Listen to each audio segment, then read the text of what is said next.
Inside Out and Back Again by Teng Halai. Today we'll be reading the fourth and final part of the book that will be called From Now On.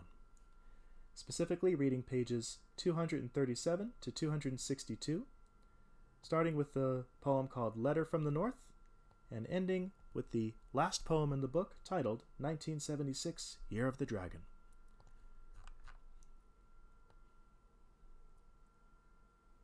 So let us go ahead and now finish Inside Out and Back Again today by finishing the final section, Part 4, From Now On. Letter from the North. 8 months ago, war ended. 4 months ago, Mother sent our letter. Today, Father's brother answers. Still, we know nothing more. Our uncle even went south to talk with our old neighbors, to find Father's old friends. He consulted, left word, waited, until it became obvious he would know nothing more. His letter doesn't tell us what to do from now on. We look to Mother. She doesn't tell us either. Ours is a silent Christmas Eve. December 24th. Gift Exchange Day. Pem comes over on Gift Exchange Day with a doll to replace the mouse-bitten one I told her about. I almost scream because the doll with long black hair is so beautiful. But I whisper, "Thank you." My high emotions are squished beneath the embarrassment of not having a gift for her. December 25th. What if? Brother Quang asks, what if Father escaped to Cambodia and is building an army to go back and change history? Vu Li asks, what if Father escaped to France, but can't remember his own history, so he builds a new family and is happy? Brother Koi asks, what if Father escaped to Tibet after shaving his head and joining a monastery? I can't think of anything, but can't let my brothers best me, so I blurt out, what if Father is really gone? From the sad look on their faces, I know, despite their brave guesses, they have begun to accept what I said on a whim. December 29th. A sign. Mother says nothing about Father, but she chants every night. Long chants where her voice wavers between hope and acceptance. She's waiting for a sign. I'll decide what she decides. December 30th. No more. First day back after Christmas break. I know I'm supposed to wear everything new. I don't have anything new except for the coat and a hand-me-down dress still wrapped in plastic. It's beige with blue flowers, made from a fabric fuzzy and thick, perfect for this cold day. Best of all, it's past my knees, perfect for a cold bike ride. Pem is wearing a new skirt, falling to her calves as always. Steven's new white shirt looks stiff as a wall. As soon as I remove my coat, everyone stops talking. A girl in red velvet comes over to me. Don't you know flannel is for nightgowns and sheets? I panic. Pem shrugs.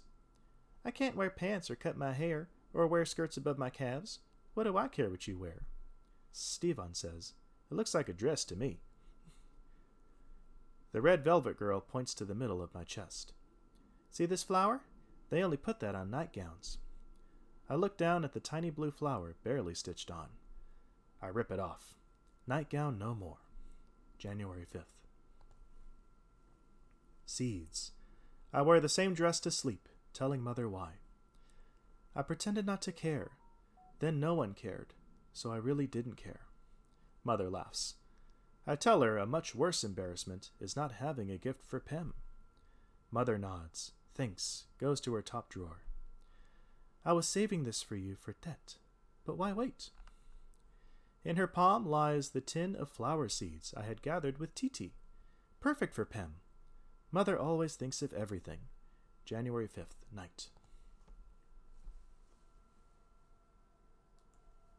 Gone. Mother runs in after work, hands clenched into white balls, words chopped into grunts, face of ash. We stare at her left hand. The amethyst stone is gone. Brother Quang drives us back to the sewing factory in his car made of mismatched parts. We search where Mother sat, then retrace her steps to the cafeteria to the bathroom, to the parking lot. We repeat so often we lose count, propelled by Mother's wild eyes and pressed mouth, frightened of what her expression would be if... At dusk, the guards shoo us out. We're afraid to look at Mother. January 14th. Truly gone. When home, Mother retreats to our room, misses dinner, remains soundless. At bedtime, we hear the gong, then chanting. The chant is long, the voice low and sure. Finally, she appears, looks at each of us. Your father is truly gone. January 14th, late. Eternal peace. Mother wears her brown aodai, brought from home. Each of my brothers wears a suit, too small or too big. I wear a pink dress of ruffles and lace, which I hate, but at least it's definitely a dress. Each of us faces the altar, holding a lit incense stick between palms in prayer.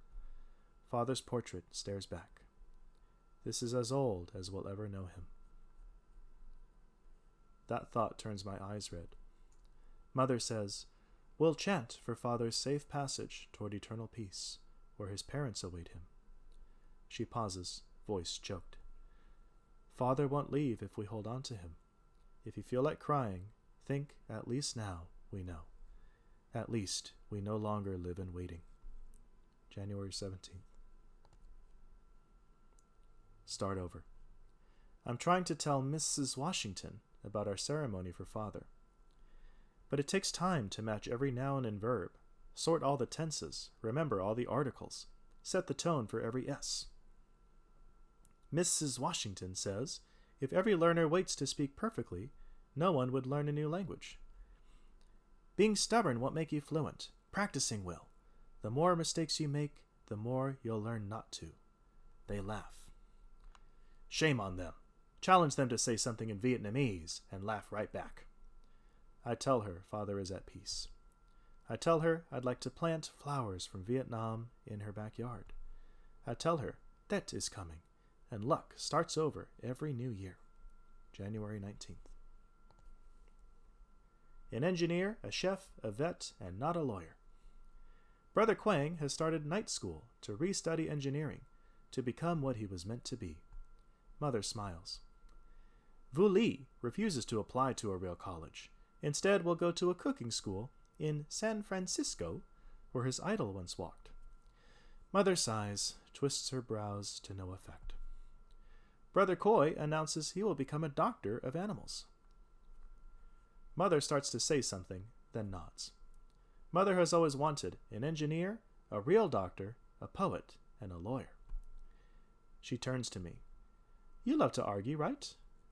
No, I don't. She brightens. I vow to become much more agreeable. January 29th.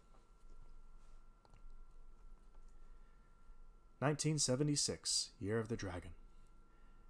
This Tet, there is no I Ching teller of fate, so Mother predicts our year. Our lives will twist and twist, intermingling the old and the new, until it doesn't matter which is which. This Tet, there is no Ban Chuang, in the shape of a square, made of pork, glutinous rice, and mung beans wrapped in banana leaves. Mother makes her own in the shape of a log, made of pork, regular rice, and black beans, wrapped in cloth. Not the same, but not bad. As with every Tet, we are expected to smile until it hurts all 3 first days of the year. Wear all new clothes, especially underneath. Not sweep, not splash water, not talk back, not pout. Mother thinks of everything. She even asked Brother Quang to bless the house right after midnight, so I couldn't beat him to it by touching my big toe to the carpet before dawn. Mother has set up an altar on the highest bookshelf, the same for every young portrait of Father. I have to look away. We each hold an incense stick and wait for the gong. I pray for Father to find warmth in his new home, Mother to keep smiling more, Brother Quang to enjoy his studies, Vu Li to drive me from and to school, Brother Koi to hatch an American chick. I open my eyes. The others are still praying. What could they be asking for? I think and think, then close my eyes again. This year I hope I truly learn to fly kick. Not to kick anyone so much as to fly. January 31st, Det. And that, everybody, is the end of Inside Out and Back Again. Thank you very much for reading with me, and I will see you in the next read aloud. Take care, everyone. Have a good day.